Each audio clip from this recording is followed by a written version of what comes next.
pepo sifa, maana kuna ulimwengu wa kuzimu.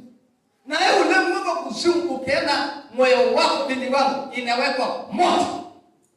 Sasa ukisikia shida hii la Yesu unakataa. Yesu anaokoa, unasema Yesu haipo. Na anachagua mpaka anatoa maneno yanayofanana na hiyo. Sasa nadhiri yako inawekwa moto. Unapotea. Unakuwa simama, unaweza toa majanga, unatoa ya ajali, unaangamiza watu, unaua watu, unakunya damu ya watu, maana kuna watu wanakunya damu ya watu.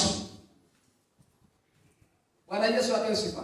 Baba anajenga wala mwanalanga, naomba tusalimiane kwa jina la Yesu. Pigia Yesu makofi mazuri. Najua katika ulimwengu kuna watu wanaishi na damu ya watu na nyama ya watu. Moyo wao umefanya nini?